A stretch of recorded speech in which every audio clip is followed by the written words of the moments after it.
안녕하셨습니까? 예, 안녕하세요. 예. 문어 스님 말씀하시면서 월초 스님 얘기를 잠깐 하셨었는데 저희들은 문어 스님은 그래도 배운 적도 있고 말씀도 들었습니다만은 월초 스님에 대해서는 잘 모르는데 월초 스님 하면은 홍월초 그렇죠. 스님이라고 예, 기록이 돼 예, 예, 있죠. 예. 네. 그 스님에 대해서 좀 소개 말씀 좀 해주시겠습니까? 그 홍월초 스님은 이제 말하면 이제 운어 스님에게는 노 스님 뻘이 되죠. 할아버지 네, 스님. 할아버지가 네. 되죠. 보통 이제 이 모르는 분들은 이제 월초 스님이 그 운어 스님의 스승이신 줄 아는데 노 스님 되죠. 네. 이게 홍월초 스님 밑에 이제 경사경자 소나무성자 경송스님이라는 분이 계셨고 운어 스님은 이제 그분의 제자예요. 네. 근데 홍월 스님으로 말하면은 참 그 당대의 참 걸성인데 지금 우리가 그 동대가 뭐 금년인가 명년인가 뭐 100주년이 된다고 그래요.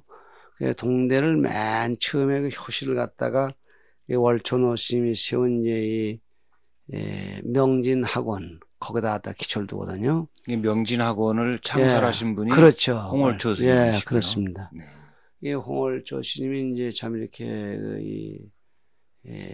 당대의 거물이었던 가운데 그분이 이제 원래는 화계사 스님이에요.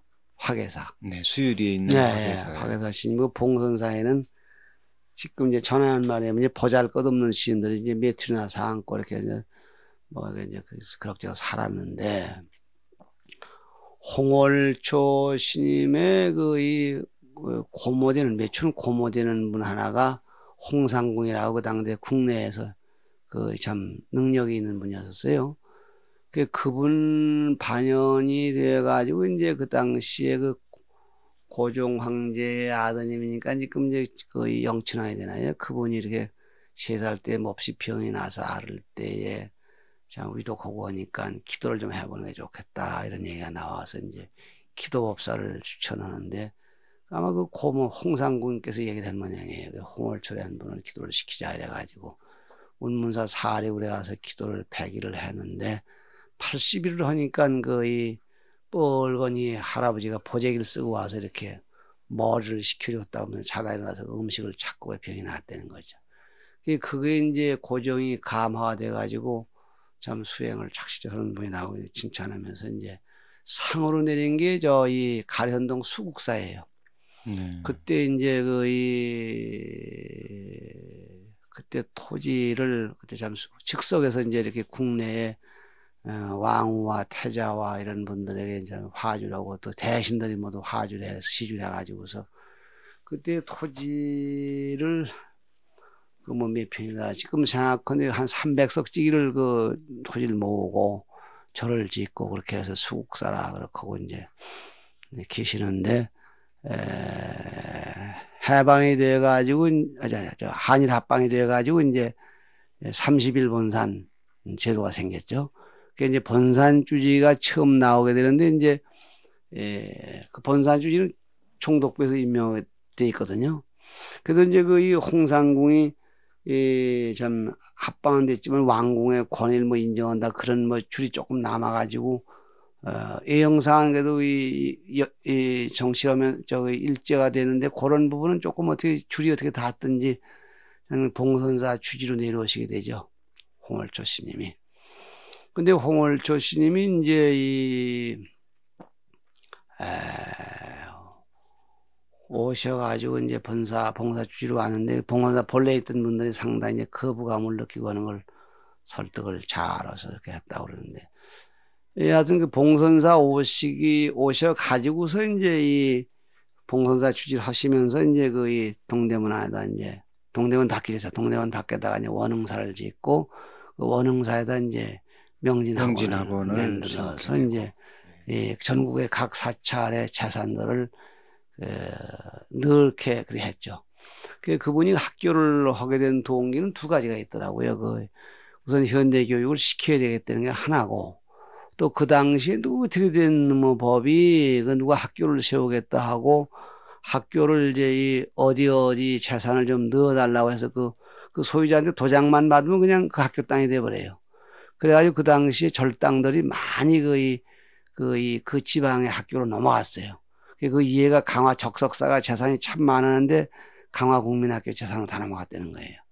그러니 그걸 보고 불교 재산이 다른 데로 넘어가지 못해 이왕 다 뺏겨갈 모양이면은 불교도 학교를 만들어 이걸 막아야 된다 그래가지고 달라고 찌그덕 하면 우리는 명진학교 넣는다 그래가지고 다 넣게 하고 절재산을 최소한 남기게 하고 그런 아주 식견이 넓은 분이에요. 그래서 이제 봉선사의 주지로 계시는데 이제 운어 스님께서 이제 이 독립을 30살이죠. 30살에 독립운동을 하다 우리나라 잠입해가지고 일경에게 추적을 당해서 이제 밤사이로 도망을 가서 강원도 이 회양군이라고 거기에 봉일사라는 절에 있는데 거긴 추워서 겨울에 못 살아 사람들이. 그래서 이제 주지는 벌써 가을 추워지니까 집에 내려올 준비로 오다 장작 좀 해놓고 다 내려간 빈절인데 아직 눈이 쌓이진 않고 하니까 산으로 가다 절을 만나는 모양이죠.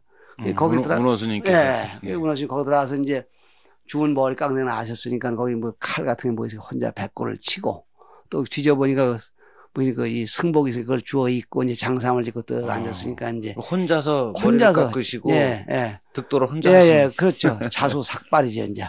그래가지고 이제 불경을 보고 있고 그러니까 일경이 오더라도 이제 돼 있고 그 양반이 벌써 그때는 이제 변성명을 벌써 여러 번 한 때예요. 그리고 그때는 신분증이라는 거 없고 말씀 들어보니까 도장을 가지고 있으면 된대요. 도장이 그거면 된대요. 자기 이름이 하얘진 도장. 맞은 도장. 그 이제 뭐 박명한가 뭐 이름을 해가지고 그때 있을 때인데 겨울을 지내고 이제 그때 그절 암주가 경송 스님이에요. 이제 월천호 스님의 제자.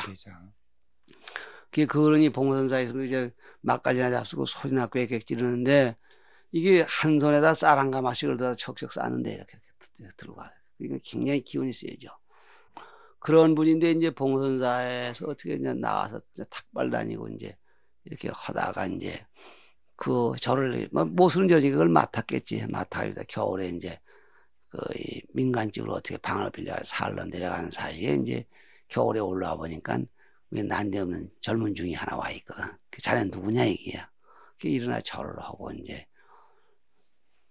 그게 도대체 이제 머리 누가 깎았느냐 지가 깎았습니다. 이제 언제 왔느냐 지난 겨울에 왔습니다. 이름이 뭐냐 박명하고 고향이 뭐냐 하니까 이제 그 박명하라는 이름을 괜히 진 거예요. 그 도망 다니다 보니까 산골 동네에 초상이 났는데 몇 살에 먹은 사람이 아니니까 자기 나이하고 같더래요.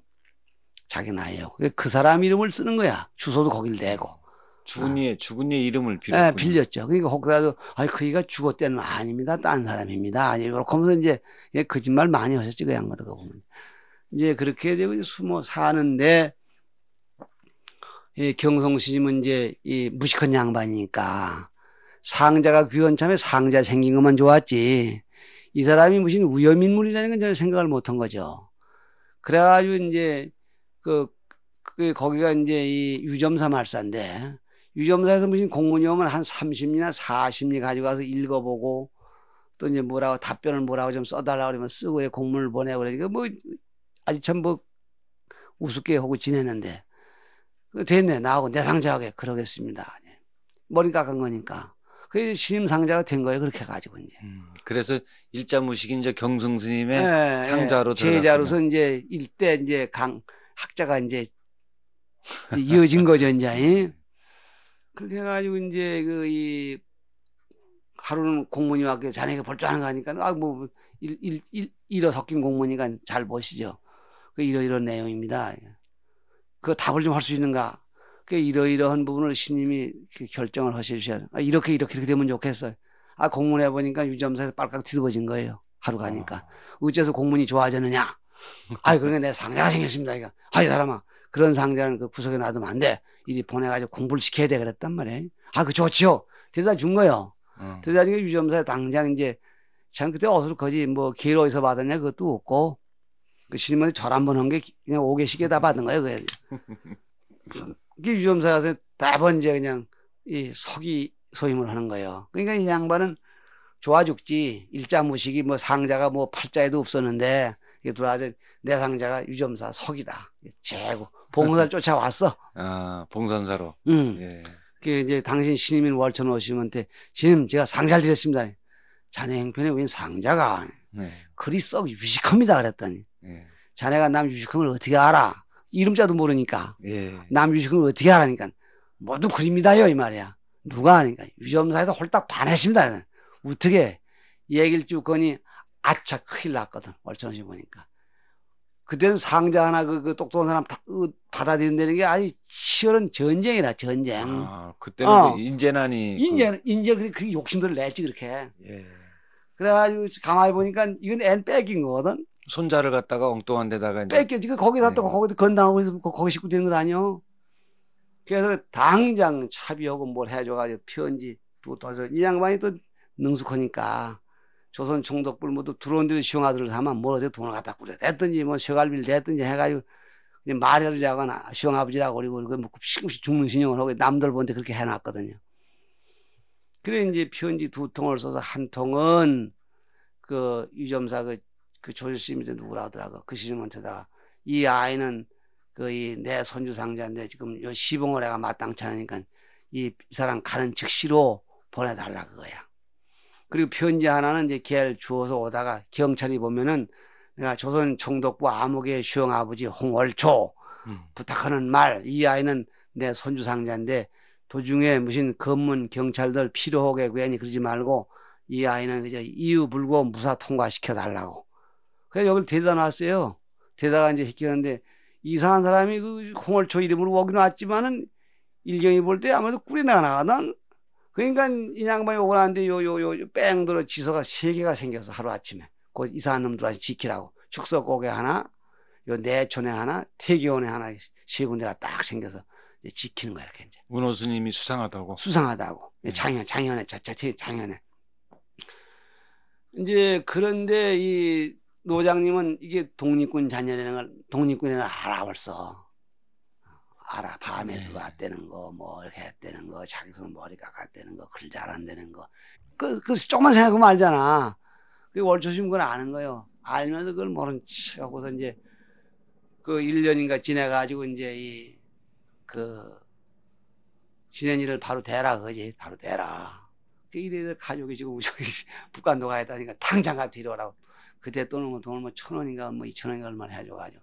가서 가족들을 데려오고 이제 북한도에 있는 이제 가족들을 데리고 했죠. 네.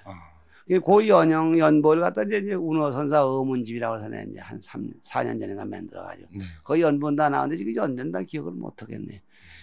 어쨌든 이 글은이 그렇게 봉선사에 들어오신 게 아마 33살이나 이렇게 돼가지고 하시는데 해방을 해방을 하면 56인가 이러잖아요. 해방돼가지고 몇 해 있다 한갑을 맞으시니까 여기서. 그래서 홍월초 씨는 그렇게 하는 게 통이 크고, 이제 우리 스님들 얘기하시고 또 이렇게 이 비문에도 그 말을 썼는데 음성이 큰 종을 치는 것 같다 그랬고, 와 그렇대. 그렇게 하고. 호걸풍이셨고. 예, 호걸풍. 이렇게 들어가져도 애들 이렇게 부르는데 손가락을 껐다고 부르면 어서 오면 곶감 하나 얼른 야 이거 너만 준다. 알고 보면 전부 너만 준다 해라. 학인들이 수명이 다 곶감 하거든 뭐는데 알고 보니 노장이 전부 너만 준다 이거 홀딱 봐서 아주 그냥 그야말로 충성을 해야지 했는데 알고 보니 깔깔깔깔 먹고 그래도 그 노장이 그렇게 얘기할 때는 끔찍을 못했대요. 뭐 이거 우스운 얘기지만은 젊은 신들이 무슨 일이 나오면 이제 저 광에 나와서 이제 술을 좀 먹게 되는 거야. 술을 밤새 먹고는 이제 아침에 대종친 소리가 나면 쫓아 들어오는 거예요. 술 챙김에. 건드려 만들어야 뛰어와서 그냥 뒹굴고 그냥 해가지고 깨지면서 올라와가지고 그때 큰 방에서 예불을 했으니까.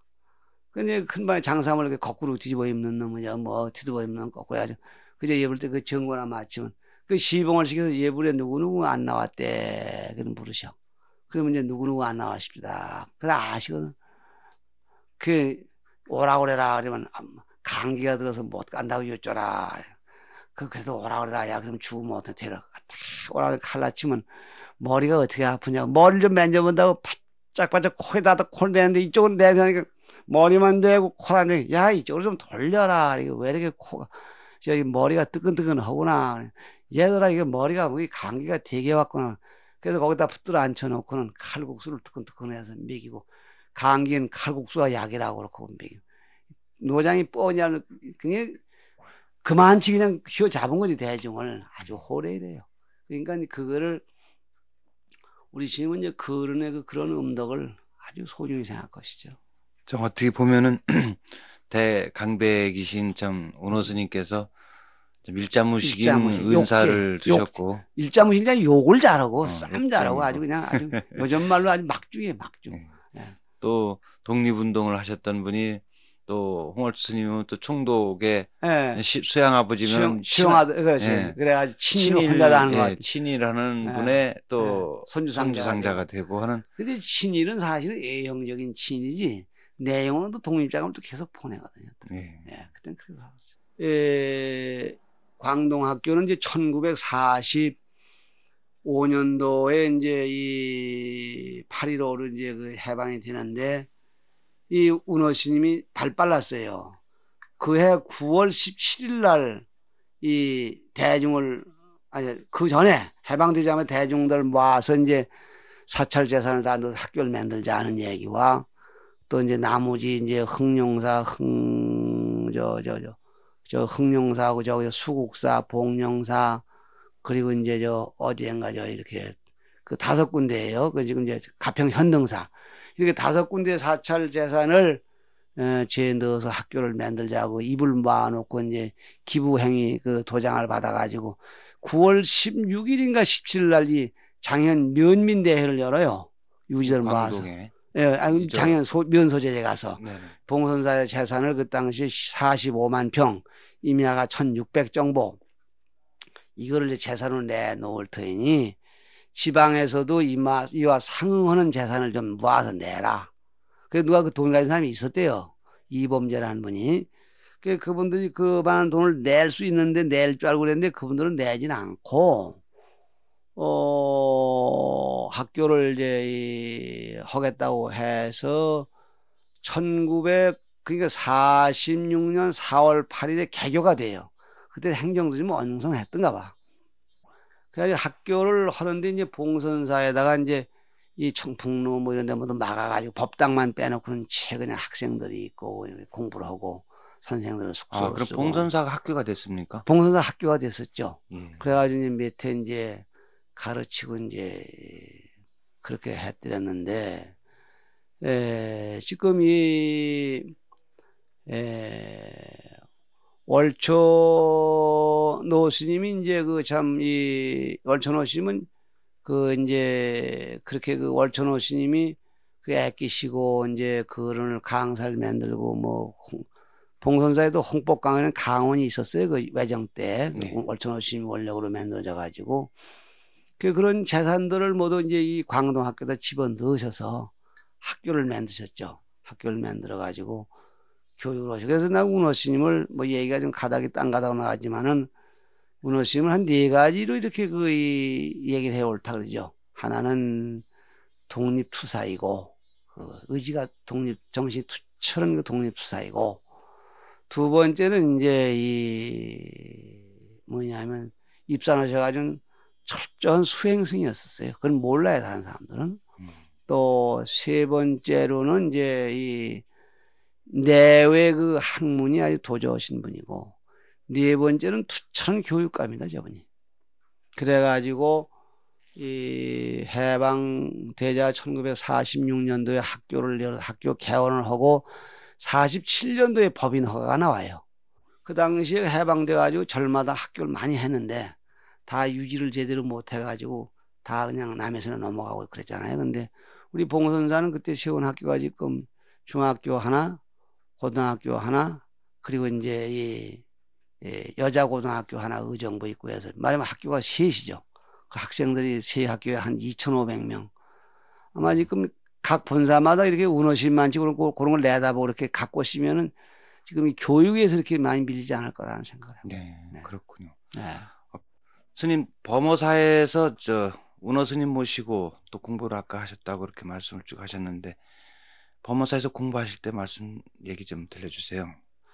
범어사 그때는 그 6.25 사변 때로부터 이 전국의 그 이 육해공군의 그 유고를 모셔놓는 도량이 있었어요. 그 전국 영현 안치소 그런 간판이 저 동네 입구에 크게 써붙여졌어요. 그래가지고 부대들이 지키고 있고 그때 청풍당이라고 그거 하나만 이제 이 수자들이 쓰고 있고 그 밑에 뭐 명월당인가 뭐인가 그거 하나 이제 봉포마다 사무실이고 둘만 내 나머지는 전부 유골이 꽉꽉 찬 거예요. 그냥 비하만 안 되는 거. 경내에 그냥 그렇죠. 법당 그 빼놓고 관음전 빼놓고 그리고 나머지 그 요사이는 그냥 뭐 추녀 끝까지 유골이 꽉꽉 찼더랬어요. 군인들이 그 지키고.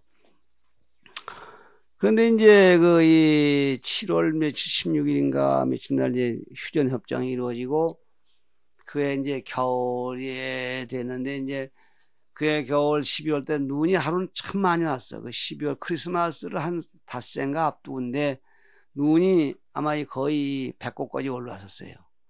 근데 그 미 8군 사령관 벤필 장군 사람이 오고 이승만 대통령이 온다는 통지가 왔어요. 아, 범어사로. 예. 네. 근데 거기 이제 유골이 유골이 모셔졌으니까. 있으니까. 그 벤필 장군이 왔으니까 이제 지금도 보면 그 이제 그 귀빈들이 옥수 오면 국군 묘지를 참배하는데 그때 서울이 이제 못 오는 행편이거든요. 그러니까 이제 그 이 거기를 아마 국군 묘지 정도로 생각하고 참배를 거기가 온 모양이야. 다 마치고 종각 앞에서 이제 그 이 박사가 묻더라고요. 이렇게 수고를 했다고. 뭐 이게 건의할 얘기 없느냐고 그러더라고. 근데 뭐 건의할 얘기는 누가 준비를 해가지고 있는 것도 아니고 이제 즉석에 뭐 그런 일을 뭐 겪어본 것도 아닌데 그리고 어떻게 생각이 나기를 세 가지를 얘기를 했어. 즉석에서 내가. 교수님께서 이제 네. 이 박사한테 네. 동산신문 옆에 서 계시고 네. 그게 갑자기 이제 뭐 건의를 하려니까 즉석에서 뭘 한 게 생각이 난 것처럼 세 가지를 얘기를 했어요. 토지계획에 토지를 넘어 이렇게 몰수해 가니까 부처님한테 불량미 올릴 마지쌀 값이 쌀도 없다. 사찰 재산을 네. 뺏지 말라고. 그때 이제 토지계획을 했죠. 네. 말하면 이제 1948년도에 정부가 수립이 돼 가지고서 제1착으로 먼저 그해 그냥 추수 오기 전에 한 것이 서둘러서 한 것이 토지계획을 해 가지고 1949년도에 이제 이 추수해가지고 지가증권 한 해 받고 50년도에 전쟁이 났거든요. 그러니까 이제 이 어찌됐든지 토지는 그렇게 해서 망가진 거예요. 그래서 토지개혁이 낮아서 이제 불량 마지 올릴 쌀이 없고 두 번째로는 젊은이를 일괄적으로 너무 징병을 싹 해가니까 저 법당 지붕에 풀이 나거나 기와가 새도 올라가 덮을 사람도 없고 노승이 병이 나도 약물 물 하나 떠다 줄 사람이 없다. 그리고 세 번째는 이제 뭘 얘기를 했냐면 이제 이 절에는 이 처자식 없이 수도하는 스님들이 있는가 하면 처자식 가지고 이렇게 멀리 기르고 출퇴근하는 스님들인데 그분들이 사찰 재산권을 가지고 있어서 그나마 텃밭에서 나오는 쌀, 토리, 뭐 채소를 전부 집으로 가져간다 그랬거든요. 그래가지고 수자들은 있을 데가 없고 더구나 나가라 들어가라 그래서 아주 괴로움이 많은데 이게 애로사항이 올시다 그랬거든요. 그걸 제 적었어. 그거 어쩌려고 그랬냐, 적어가지고 갔는데, 한 달포 있더니 연락이 오는데, 이제 뭐라고 그러냐면, 이제, 그 군대로 징발해 가는 거는 헌법 사항이기 때문에 승려를 빼라 할 수 있는 조항이 없어. 국방부 장관 세신이 많은데. 네. 그러니 그 귀단체에서 이 표가 나는 신분증을 만들어서 이렇게 견본을 보내주면은 현지의 운영의 묘를 기하겠다. 말하면 이제 검문에서 빼주겠다 그거예요. 네. 두 번째로 이제 이 대처한 승려들이 주도권을 잡고 있다는 문제에 대해서는 총무원에 이첩을 해서 적법하게 처리가 될 것이다. 그때 이제 김범린 씨가 총무원장이고 이제 그때 그랬더랬어요. 그런데 그게 화근이 된 거예요, 그게. 그리고 토지에 대해서는 적절한 조치를 해주겠다. 그랬는데 이제 그래 가지고 회신이 오고 나니 이승만 박사가 유시를 한 거예요. 근데 정화유시죠. 대통령 유시면 그게 법이야 그때는. 그래가지고 이제 정화유시 이른바 절에 외색승이 있으니 전부 가족을 가진 사람 외색승인데 다 나가라고. 탁 그러니까 와 이렇게 불교정화가 일어난 거예요. 그리고 이제 승려들 신분증에 대해서는 그 뭐라고 하면 좋겠냐. 그래서 이제 처음엔 수도승 수첩이라고 그랬지 아마. 수도승 수첩이라고 했는데 그러니까 안 좋다 그거야. 수도승 수첩 그리면 선방에서 지금 후원에 이게 원주 보고 도감 보는 사람은 수도하는 게 아니라고 하지 않냐 이 말이야. 그거는 그러면 그럼 그 사람들은 다 붙잡혀가 되냐. 그래가지고 다시 수첩을 만들었는데 비부승. 가족을 가진 사람은 대처성을 하자. 그 동산신방 그 조실방 마을에서 모두 앉아 그렇게 정한 거야. 그게 이제 비부대처의 그 싸움의 태동이요. 그게. 그냥 어이없는 그냥 그 일을 일으켰지 그냥 그때. 스님이 그때 이승만 대통령한테 건의를 안 했으면 아무 일 없는 건데. 그런 그 예. 불편함을 건의를 했고 네. 그것이 비부대처 이름을 정하고 예, 이제 그랬고. 나중에 그 참 20여 년간 계속되는 그 예. 정화의 예. 그 어떤 불씨가 도화선이 불씨가 됐죠. 됐고 예. 결국 그렇게 해서 한국 불교가 좀 어떤 뭐 면모를 갖춘 점도 있지만 그렇게 말 수도 있죠. 예. 예. 그리고 이제 보는 이에 그야말로 역사에 맡겨야 되는데 참 이렇게 이 깊이 생각하지 뭐 젊은 혈기만 가지고 즉석에 그렇게 하는 것은 참으로 위험하다는 걸 내가 느꼈기 때문에 요즘도 참 이렇게 개혁 뭐 그 밖에 또 무슨 뭐 정화 뭐 별 운동권 다니는데 젊은 혈기만 가지고 그래서는 안 되지 않겠냐는 생각을 내가 절실히 느꼈거든요. 또 통도사에서 강사 생활도 하셨죠? 그렇죠. 그 이제 이 통도사에서 이제 그 우리 스님께서 이제 그러니까 그 몇 년도가 되겠는가. 그 이제 말하면 동국 역경원을 차리시고 이제 역경원으로 올라오시게 될 그 무렵에 이제 강을 내놓으시고 내한테 강석을 물려주셨어요. 물려주셨는데 그게 강사 생활이 참 힘들더라고요. 힘들어가지고 내가 지금 실제 강사 생활은 오래 못했어요. 거기에 되면 지관스님 참 대단하신 분이에요. 그 앉아 꼬부리고 그걸 하려니까 소화가 안 되고 도저히 못 견디겠더라고. 그래가지고 이제 내가 한 2년 반인가 뭐 3년인가 내가 똑똑히 기억은 못 하겠는데 그 강사를 그렇게 했죠. 그렇게 해서 이제 통도사에서 강사 생활이 끝나시고 그리고 서울로 오시게 됩니까? 그렇죠. 그 이제 그 통도사의 그 강사 생활을 하고 그 이어받을 그 무렵에 이제 우리 스님을 도와서 이제 내가 그 기억에 잊지 못하는 것은 불교 사전을 만들어낸 일인 것 같아. 그게 통도사에서 시작됩니까? 네, 그 통도사에서 이제 그게 있었던 일인데 참 그 우리 스님이 그 불교 사전을 만든다고 이제 일본 사람 그 무슨 사전이 하나 있었는데 그 단행본으로 된 그 사전 뭐 그거마다 학인들 용어는 좋다 그래 이걸 번역을 하시고 우리나라 걸 집어넣어서 이제 카드를 만들어서 이렇게 참 해놓으셨는데 하루는 예부르고 문안 가니까 그걸 애들을 시켜서 박스에서 제작해서 싸서 포장을 하시더라고요. 그게 왜 그러십니까? 그러니까 이거를 출판하려면 뭐 돈이 1,300인가 얼마를 드는데 이런 돈은 어디도 엄두도 안 나고 당신 연세는 높아지셨고 여기다 놔뒀다가 없어지느니 저 공루 같은데 처박아 놓으면 먼 훗날 누가 덜거덜 거치면 뭐인가 열어보고 출판하라고 그런 사연을 써서 거기다 얹어놓고 그 사연을 여기다 써 넣어놨다는 거라요. 그러니 들으니 참 안 됐잖아요. 후세에 인연 있는 사람은 이걸 출판해 주기 바란다. 그때 저 어른이 벌써 7순이 넘으셨으니까 그게 안 됐다고 생각하는데 그날 저녁 때 이제 범어사 있을 때 잘 알던 신도 한 분이 이제 영감님하고 이제 그 바람 쐬러 왔더라고 겨울이었는데 그러시냐고 이제 방에다 알레하고 이제 그 보살이 날 보고 그래 아유 스님을 뭘 좀 도와주려고 해도 도와주도 못하고 뭐 이렇게 탕탕 튀기고 그래서 뭐 아침에 본 것도 있고 하니까 보살님 그 말씀이 진정이면 꼭 하나 도와줄 게 있습니다. 그게 뭐야 그래. 그게 우리 스님이 이런 분인데 이렇게 불교사전 만들고 그 카드를 다그 1차 카드를 다 만들어 놓으셨는데 오늘 아침에 가니까 이래라 합디다. 그러니 그걸 얼마나 서운하시면 그러겠으며 우리 한국 불교의 불교사전을 없대는 것도 치욕 아닙니까? 그게 되면은 참으로 나 하나에도 큰 도움이죠. 우리 불교계에 도움이 되겠습니다. 그러니까 얼마나 드는데 1,300인가 든다고 합디다. 그러니까 보살이 벌렁 자빠지거든요. 네. 예. 뭐 70, 그때니까, 그때가 이제 60년대, 60년대, 70년대 전이니까, 네. 중반이니까 벌렁 자빠질 거 아니야. 그러니까 그 영감님이 가만히 듣더니, 아니야, 그럴 게 아니야. 그 얼마라고? 내가 해줄 텐데 얼마라고? 그런단 말이야. 그런 말 나올 거 꿈에도 못 생각했지? 그이가 이제 이수광거사라고 돌아갔고요. 그리고 이제 보살이 오보명월이라는 분이 지금 살았어요, 그분이. 그 이수광 거사님이 그러면 이 불교 사전에 네. 대시주자죠. 그래가지고 이제 그때 그 양반이 이제 군산에 만월고무라는 걸 창립한 분이에요. 만월 고무. 고무 회사이군요. 예, 예. 예. 만월, 아니, 경성고무 군산 만월표 고무신. 아, 고무신. 예, 예. 예. 고무신 회사를 그니까, 검은 고무신. 예, 뭐 그런 거 있었죠. 예. 근데 이제 그 양반이 이제, 그러면 이제 얼마 드냐 한번 해서 하라고 해가지고 책은 팔아가지고 돈은 꼭꼭 모아서 다시 출판을 자꾸 하도록 하라고. 예. 돈은 주는데 내 돈이다 생각하고 모아놓으라 그거야. 음. 그거보다 지금 얼마 드는지 나는 그리고 이런 일이 생길 줄 꿈에도 못 생각하지. 1,300 얼마란 거지. 그럼 직접 어르신하고 한번 만내 뵙도록 하시겠냐고. 그거 해라고. 가서 이런 분이 온다니까 좀 만내시라고 하니까 눈이 확 뜨시잖아요. 예. 그래가지고 만내보니까 내가 되겠다고. 그 원고 정서를 해 놓으라고.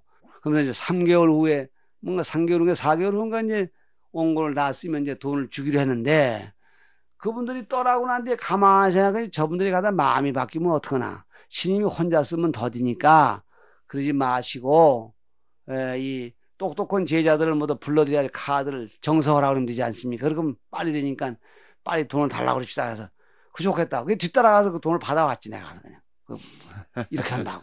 그래서 그 사정이 나왔어요. 예. 그러니까 이제 우리는 어찌 보면은 이 공부를 한다는데 그 공부에는 그 신경을 안 쓰고 그런 일에 그렇게 해가지고서 이제 그 조조모양으로 그래가지고 이제 사전 한 거는 크게 욕먹을 일이 없지 아직은. 네. 그 뭐 불교 사전 지금 30년이 다 돼가지만은 네. 아직도 은호 스님의 불교 사전만한 사전이 우리나라에 없다 하는 이런 뭐 좋은 거 많이 나오려고 그냥 하세요. 그래도 지금 요즘 나오는 게 그만하지 네. 못하다는 그런 네. 얘기를 듣는 걸 보면은 참 은호 스님이 여러 가지 큰일 많이 하셨고 또 네. 어른 스님께서도 큰일 많이 하셨지만은 사전 그 공덕은 참 큰 공덕이시지 않나 그런 생각이 나는 이제 듭니다. 공덕을 얘기하기 위해 그런 것이 아니라 이제 그렇게 간절한 원력이 있으면 그렇게 딱딱 일이 맞아야지. 그게 일이 안 맞으면 억지로 그냥 침 흘리고 얼굴에 기름 찌고 그래서는 안 되겠다는 얘기를 하는 거지 지금. 인연이 들어맞으니까 곧 되더라고는 말이죠. 스님께서 동국대학교 역경원에 이제 원장직을 지금 맡고 계시니까 또 더욱 그 절실함을 알겠습니다만은 올해만 해도 한글 대장경이 한 20권 정도 출간된다고 하죠? 예, 매년 계획을 26권을 계산에다 올리고 있습니다. 사업 예. 계획을. 근데 이제, 뭐, 금년 안에 그 계획안은 어떻게든 나오긴 나올 것으로 전망이 되는데, 좀 많이 쪼달리고 힘들고 그럽니다. 이제 인력도 쪼달리고, 또 이제 이 종단적인 협조가 있어가지고, 이미 나온 책이 쑥쑥 구독을 좀 해줘야 자금도 좀 돌아야 되는데 자금 회전도 상당히 좀 문제가 되고 그렇네요. 우리의 그 역경 사업이 참 거슬러 올라가면은 참 모른 스님의 은사이신 은호 스님에서부터 시작되고 또 그런 것이 지금 다시 또 어른 스님께서 역경원장을 맡으셔서 새롭게 또 역경을 마무리 지으실 때까지 이제 노고를 하시게 되는데 참 그 인연이 굉장히 두터우신 것 같습니다. 역경 글쎄요. 문제하고는 스승과 제자가 함께 그 역경을 한 시대에 같이 하시게 됐으니까요. 앞으로 그 역경을 계속 해나가시면서 뭐 특별히 좀 우리가 좀 더 뭐 해야 될 부분이 있다든가 좀 종단적으로 확실하게 좀 어떤 부분에서 좀 이루어져야 될 부분이 있다. 이런 쪽은 어떻게 생각을 하십니까? 은호 스님이 참 이렇게 우리나라의 동국역경원 설립에는 참 지대한 공이 있으셨죠. 말하면 당신이 이렇게 그동안 오랜 시간을 동안서 이렇게 정신적으로 자료를 모으시고 해야 그런 그 경험과 지식이 토대가 됐고 또 이제 정력과 또 제가 이 근엄하신 뭐 여러 가지가 좀 해서 그때 종단과 국가 관계들을 모두 움직여서 역경원이 그만이 돌아갔는데 나는 지금 생각에 역경원장이라고 생각하자면 역경원장이 나오시는 동안까지 이렇게 과도기로 이렇게 이제 가 있다 그런 생각을 하고 있죠. 그 왜 그러냐면은 아무리 생각해도 이제 이 역경원장 그리면 복도 좀 있어야 되겠고 또 학문의 능력 좀 더 있어야 되겠고 한데 또 그렇다고 또 이렇게 해도 이름을 띄고 있지 않으면 또 그나마도 또 안 되는 상황이라고 그래요. 더구나 누구든지 말하길 신임이 이렇게 크게 해놓았던 그 끝마무리를 당신이 해야 될 것 아니냐 뭐 그런 얘기도 있고 한데 제일로 이제 이 동국대학교 역경이라는 차원을 지나서 책임지고 끌고 나가는 건 동국대학교가 책임지고 참 하고 있는 것 아닙니까? 하지만은 네. 이 관심과 호응은 종단적인 지지와 호응이 꼭 있어야 되겠다는 그런 생각이 아쉽고요. 그래서 이것이 지금 내가 종단적인 지지를 받고 또 어떤 특지가들의 지지를 받고 근데 내가 지금 보고로나 학문적으로 부지런히 가지고 이름을 띄고 있는 게 좀 죄스럽더라는 신상 발언을 하나 하는 거고요. 앞으로 뭐 어떻게 하면 좋겠냐 하는 뭐 말하라고 그러시는데 무슨 역경사들이 자세히서 책임지는 역경사는 역사 앞에 책임을 지자 뭐 이런 생각으로 달겨들라는 들자는 얘기고 또 이제 이 역경원 실무진들은 학교 당국이나 실무진이요 이런 사람들은 믿음 주는 역경원이 돼야 되겠다. 역경원에서 나오는 건 책임을 지고 그래서 언제다 신뢰가 가는 역경원이 돼야 되지 일반 무슨 책장사처럼 이렇게 돼서는 안 되겠다. 그리고 이 구독자들은 이제 이 보람 엮는 구독자 그래서 이 역경 사업에 책 하나 사고 하나 읽고 잘못된 거 하나 찾아보고 한 말씀이 우리말로 기억하는 것 자체가 역사적인 대역경 불사에 참여하는 하나의 보람이다. 이런 생각으로 참여해 주시는 요런 그 삼일체가 되는 그런 그 분위기를 도출해내는 것이 이 역경원으로서도 역경원이 해야 당면한 문제다. 제일 정신적인 문제고 이것을 이제 이런 토대를 쌓아나가면서 해야 될 것은 앞으로 이제 제일 이 역경원을 해나가는데 중요한 부분이 인력 수급과 재정 수급입니다. 그 역경 도량을 읽어서 참 역경사를 수급하는 것도 중요한 일이고 종단적인 차원에서의 어떤 재정적인 지원도 필요하고 그렇습니다. 또 우리 불자들이 좀 역경되어져 나오는 이 한글 대장경을 좀 비치하고 읽고 해서 이 역경 사업에 동참하는 그런 좀 풍토가 있었으면 좋겠습니다. 교수님의 참 강곡하신 말씀입니다. 아직 우리 교계가 이러한 문화, 불교 문화의 어떤 축적 그런 기초 토양, 토대 굳건히 하는 데는 아직 관심들이 좀 미약하고 그런 것은 역경뿐만이 아니고 다른 분야에서도 아직 많은 그 도움의 손길들을 기다리고 있고 관심을 기다리고 있는데 그 중에서도 역경이 그런 모든 것의 토대를 이루니까 정말 중요한 게 아닌가 이런 생각이 참 듭니다. 우리 공부하는 그 후학들을 위해서 좀 한 말씀 마지막으로 좀 남기시죠. 글쎄요, 지금 옛날 노인들이 그런 말이에요. 승천불천이라고. 중이 천해지면 부처도 천해진다. 중이 왜 천해지느냐? 무식하면 천해 보이고, 행동이 거칠면 천해 보이고, 또 이제 이 사리 판단에 뒤지면 천해 보인다는 거예요. 이것이 이제 어디를 통해서 일어나냐면 부단히 자기 마음에서 쉬지 않고 정진하는 마음과 또 옛날 어른들 이 고성현들의 그 언어를 갖다 듣고 보고 부처님 말씀을 맞춰보는 그런 부단한 노력이 생기거든요. 그러니까 이 승천불천 이 격언이 우리 시대에서 맞아 떨어지는 것을 퍽이나 두려워하고 아주 죄스러운 생각으로 이걸 이겨낼 노력으로 쉬지 않고 그저 이 자기 정진과 포교의 그저 정진을 아주 그냥 더 한층 더 해주면 좋겠다는 그런 생각이 듭니다. 역으로 스님이 참 높아지면 부처님도 높아지는 그런 게 있지 않겠습니까? 그러한 우리 불가의 미래가 되길 바라면서 그동안 말씀 감사했습니다. 수고하셨습니다. 스님 안녕히 계십시오.